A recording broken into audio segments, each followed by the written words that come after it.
آپ سب کا دین، 4 انگلیاں سامنے کی جانب، اور پھر دینکم، آپ سب کا دین. اسی طرح دیننا، دیننا ہمارا دین.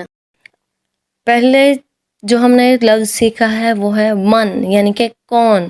اب ہم دین کے ساتھ جو ہم لفظ سیکھ رہے ہیں وہ ہے ما، جس کا مطلب ہے کیا. اب ہم یہاں پہ محادثہ یعنی کہ عربی بول چال سیکھیں گے تو ہم دین لفظ کے ساتھ ہو اور ہم کو ملا کر سیکھیں گے.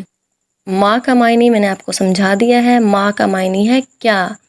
اب ہم عربی بول چال یعنی کہ محادثہ کو دیکھ لیتے ہیں. ما کیا ہے، دینہو اس کا دین، ما دینہو اس کا دین کیا ہے. دینہو اس کا دین، دینہو اس کا دین، الاسلام اسلام ہے. دینہ الاسلام اس کا دین اسلام ہے. اسی طرح اگلا ہے ہمارے پاس ما کیا ہے، دینہم ان سب کا دین. ما دینہم ان سب کا دین کیا ہے، دینہم ان سب کا دین الاسلام اسلام ہے. دینہم الاسلام ان سب کا دین اسلام ہے. اسی طرح ما کیا ہے، دینوں کا آپ کا دین. ما دینوں کا آپ کا دین کیا ہے. دینی میرا دین، الاسلام اسلام ہے. دینی الاسلام میرا دین اسلام ہے. آخری ہے ہمارے پاس ما کیا ہے، دینکم آپ سب کا دین. ما دینکم آپ سب کا دین کیا ہے، دیننا ہمارا دین. الاسلام اسلام ہے.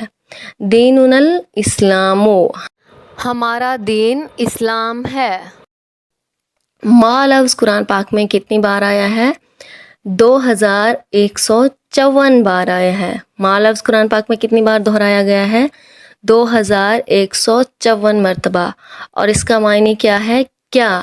اور اسی طرح پہلے ہم نے پڑھا ہے من لفظ. من لفظ قرآن پاک میں کتنی بار آیا ہے، 209 مرتبہ آیا ہے. اور من کا معنی کیا ہے، کون. یہ ہمارا آج کا لیسن یہیں پہ ہی ختم ہوتا ہے. انشاءاللہ ملتے ہیں اگلے لیسن میں.